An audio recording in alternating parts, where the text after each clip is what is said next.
Welcome to The Savage Truth with Cicely Davis. I am your host, Cicely Davis.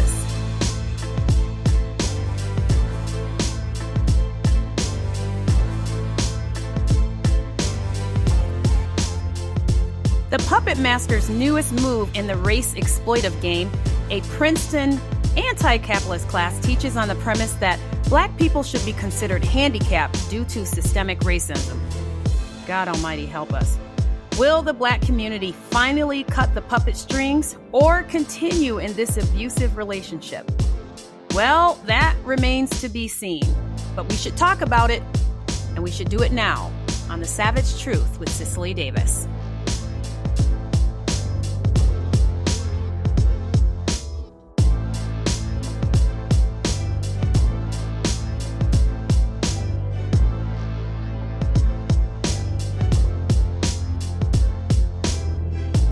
Welcome back. Cicely Davis here for the 11th episode of The Savage Truth. So thrilled to be joining you today. Just wanted to say that I am grateful.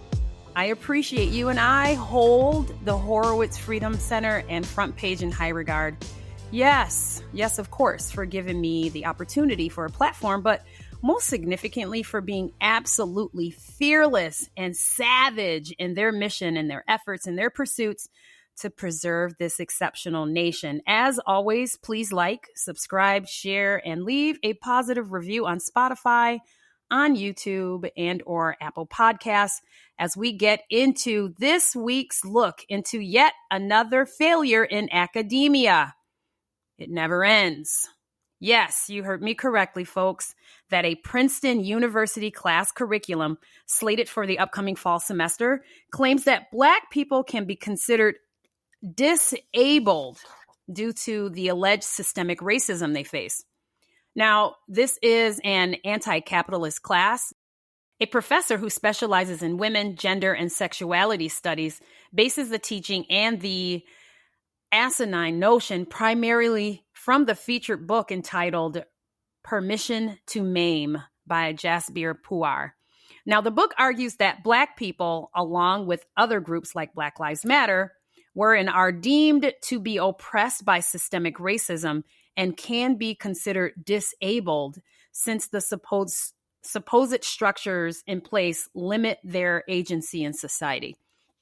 Now, I'm going to step out of place here a little bit, and I just want to let everybody know, just to be completely candid and transparent, that I want to stop and apologize. Now, I actually recorded this earlier, but had some technical difficulties, and the fantastic producers and technical people at Freedom Center were really kind to try to work through it. But ultimately, I had to re-record this. So I thank you so much for your patience and allowing me to get this back out, and apologize for the delay. But yes, as I get back to the subject matter, this class, again, is based on the notion, the asinine notion, that Black people can actually be considered or should be considered disabled because of the alleged systemic racism that they face. And it's based on this book, Permission to Maim. Now, I'm going to read a few quotes here.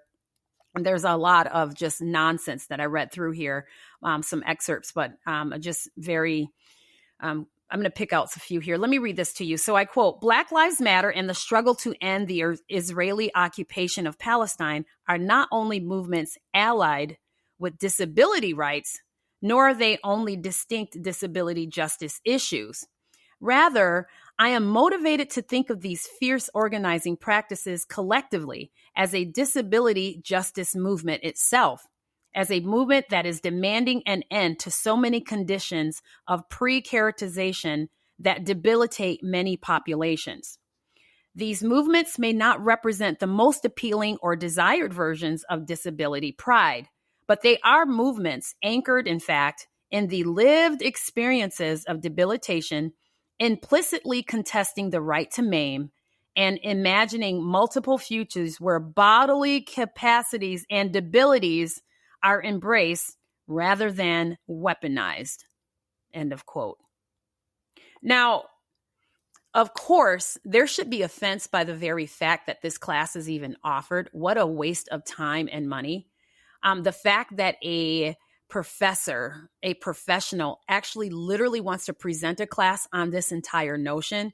And I can just imagine that there are, of course, people of color, which I hate that term, by the way, people of different cultures taking this class, and reading the curriculum itself, the description of the class.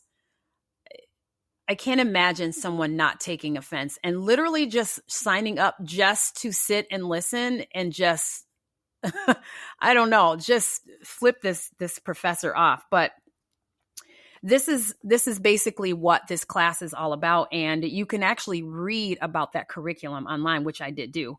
So many, too many of our universities, almost especially the most prestigious, in my opinion, have these chicken-headed, racist, massa-minded professors teaching our children, our young adults, and the future population generations of our country this plantational hogwash. They literally cannot help themselves from insulting Black people at every turn. I mean, the entire premise of the class itself is a financial and intellectual waste at best, and an overtly insulting, condescending falsehood of racial pandering at its worst. And it has an all too familiar base of destructive ideology set up or created to keep Blacks tied to the Democratic Party, offering excuses and lame racial explanations for failed efforts to excel and embrace and acknowledge progress in this country. As usual. I mean, I know it's literally the same story, but it's just always fed by the same sources, right? It's these white liberals who are trying to apologize or make up for their past ancestral misgivings and wrongdoings. And I say that with a big quote in the air, of course.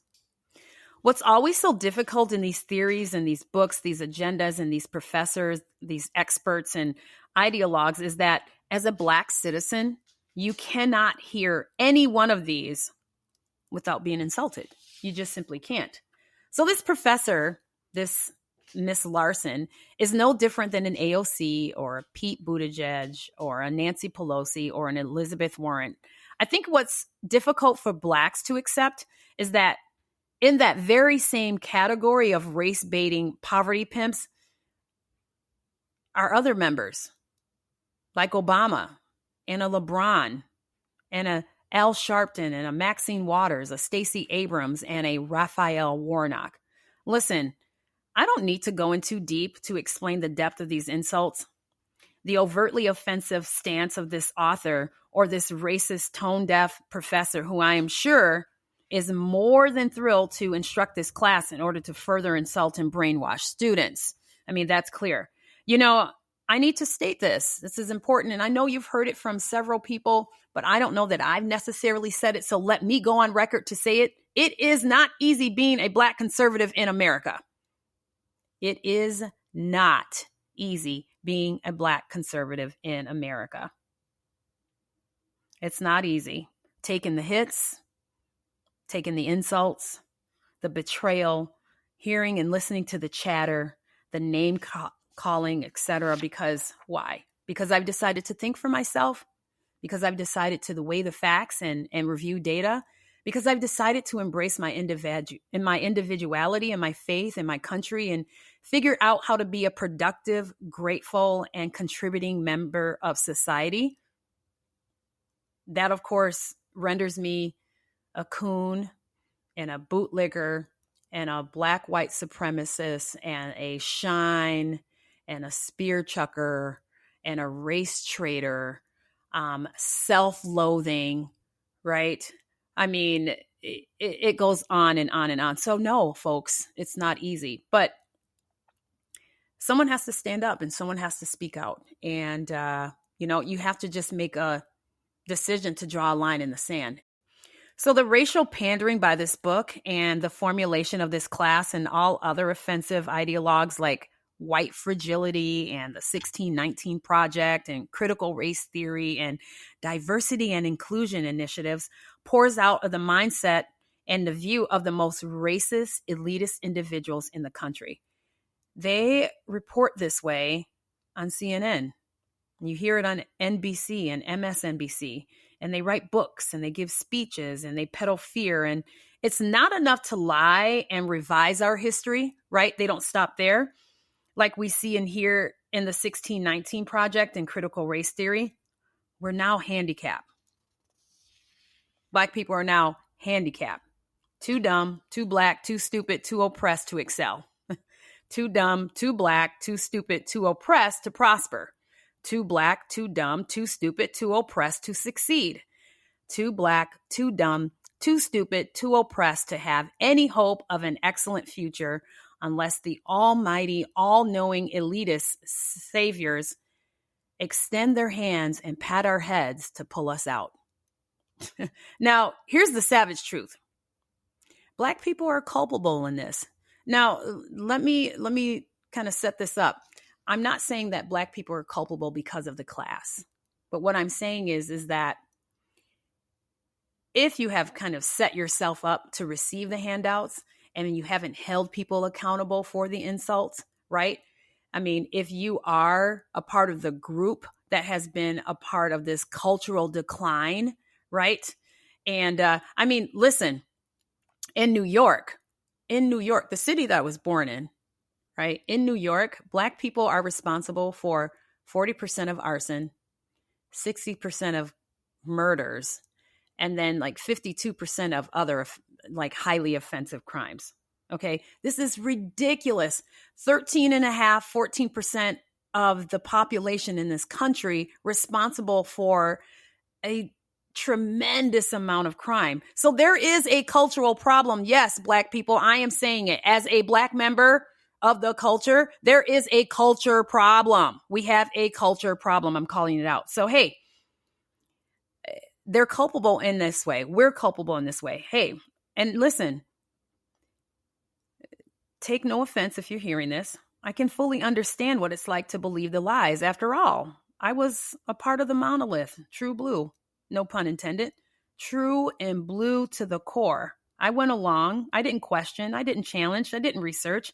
I just took for truth what was told and regurgitated to me. I didn't study. And I didn't know of a Larry Elder, and I hadn't heard of a Thomas Sowell, right? I didn't fully and truly understand the life and the work and the significance of a Clarence Thomas and what he represented and what he did. I knew that he was conservative. I knew that he was, there's something about his life and what he had done that was unprecedented. But I didn't actually study his life and how important he was to this country, and particularly for the Black race and politically for our country. I didn't do it. So, hey, I get it. But today we've been stretched and challenged so far, and I mean so far to the left, that we have to take a look at things and start asking questions. We need to start asking why? Why do Black neighborhoods look the way they do in comparison to other cultures' neighborhoods? Why? Why are we in last place in learning? Why are we in last place in education? Why are we in last place in health? Why are we such a small part of the population, yet responsible for all the most horrendous crimes in the country? Why is South Dakota and Florida and Montana and Tennessee doing well, while states like Cali and New York and Minnesota always reporting violence and death attacks and issues with education and poverty and health crises? What is it about the leadership in those set of states versus another? How is it that Maxine Waters can hold office, be in public service for over 40 years, but the kids in her district struggle significantly in education? I think Larry Elder reported that the kids in her district don't read above a third grade level. And I think since he announced that in 2019, that it's actually further declined. A woman who has failed to deliver for her people has never garnered less than 71% of the vote since 1990. Why? Why is it, if she's literally failing the people she's supposed to serve, why they continue to vote for her? How does she get to remain in office? Why is it we have Black congressmen and women, Black police officers, Black principals and Black superintendents and Black council members and mayors and commissioners but Black statistics continue to decline. And by the way, since we have all those high-ranking Black leaders, where's the racism? I mean, you know how that question goes. Why hasn't there been an increase in Black literacy? Why? Why, if all these Black leaders are supposed to be in to help their own, has abortion amongst Blacks increased? Why has crime gone up and Black men continue to kill more Black men? If Blacks are 13% of the American population and half of that 13.5% are males, why do we continue to see an increase in murder if we have all these Black-loving politicians and leaders? I mean, we have to start asking these questions. Why is it that Michelle Obama, who is from the South Side of Chicago, mind you, why couldn't she curb or address the murder rate while she was the wife of the president for 2 terms? I mean, she had 8 years to get it together. I mean, she certainly did well in getting milk to the kids, but she couldn't do anything to help her own city that she's from. Since she's so revered and praised by the Black community, why hasn't anyone asked her these questions or pressed in on her for these questions and for these answers? If whites are now acknowledging and apologizing for slavery, and we're redefining terms and we're redefining faith and we're redefining family and redefining culture and traditional values, why aren't things better? Why aren't things getting better? Take a listen to a racist. Always stop and take a listen to a racist. They always tell you the savage truth about their mindset and how they think of you and how they think of themselves. I mean, it was Margaret Sanger who thought and said that Blacks should be exterminated. Woodrow Wilson, Democrat president, who wrote the 5 volumes entitled A History of the American People and deleted every Black person out of American history. It was Woodrow Wilson who fired every Black working for the federal government except for one to leave that token Black. Now, he's responsible for the second revival of the Klan, who actually used Wilson's 5-volume set as a script to write the first Klan movie entitled The Birth of a Nation, which was a Klan recruitment film, which Wilson actually showed in the White House. It was Elizabeth Warren who lied about her background to pander to ethnic people. It was Hillary Clinton who said to Black people that she always keeps hot sauce in her purse. And it was Joe Biden who referred to Black neighborhoods as jungles. And let's not forget the infamous, if you don't vote for me, then you ain't Black. I mean, just recently, I think that was, matter of fact, today or yesterday, Larry Elder was on the Breakfast Club interviewing with Charlemagne the God, who, by the way, has so much to say about racism in this country. And I loved how he charged and challenged Charlemagne and said, how could you allow Joe Biden to sit in front of you, a Black man, and tell you that if you dare think for yourself, if you don't know if you're voting for Trump or me, then you ain't Black? How are you not offended by that? I mean, that should have been a writing on the wall. I thought that was absolutely brilliant. He was asking questions. We got to start asking questions. This professor is simply doing what racists do. But we teach people, all of us, we teach people how to treat us. If you're truly pro-Black, you would form and strengthen and maintain Black families. One man, one woman. You would abandon abortion and stop the killing and stagnation of the Black population. If you were truly pro-Black, you would stop killing one Black killing another and hold life itself in high regard. If you're truly pro-Black, you would return to your faith, thereby resurrecting your moral compass. You would respect yourself. You would respect others. You would respect your property, and you would respect the property of others and yours and theirs inalienable rights. And you would respect the country that through its unique birth certificate called the Constitution, provides you with all the freedom and liberty to live freely and to prosper and to self-determine. and you would tell this racist Sattail Larson to kick rocks. That's what you would do. That you are not a Black victim of America, that you are more than capable of contributing to society in an important and productive way, that you are indeed an American, not Black in America, and that the color of your skin or the story or your circumstances as to how you got here is not more important than how and what you do with the life and the freedom you have. I'm not handicapped by America's history. In fact, I'm empowered by it. So you can keep your proverbial scooter, wheelchair, crutches, prosthetics, listening and viewing aids, your special tags and signs and accommodations. The savage truth is, America doesn't owe anyone an apology. We wholeheartedly reject yours, you racist, elitist, pandering gas bags. And this is what is needed in order to truly get us moving in the right direction, standing up for truth and being true to self, being true to our traditional values, being true to what the founding fathers set forth and established, being true to our birth certificate called the Constitution. And before I close, understand this, that no one, absolutely no one, does anything without getting something in return.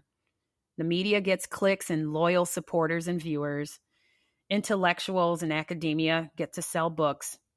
The K through 12 educational establishment, they get to further indoctrinate our children. Corporations get customers for higher profits, and politicians get votes, and they get to remain in power, all to chip away and dismantle our country. Ask questions. Think. Is this country really just a racist experiment designed to hold one group of people back? Or am I being used as a lab rat for someone else's agenda? Who benefits from my failures? Who benefits from my dependencies? Who benefits from my anger and my outrage? Who benefits from the exploitation of my fears? Why is life worse for Blacks after having had a Black president? Why are white liberals so willing and incessantly apologizing for wrongs they haven't committed?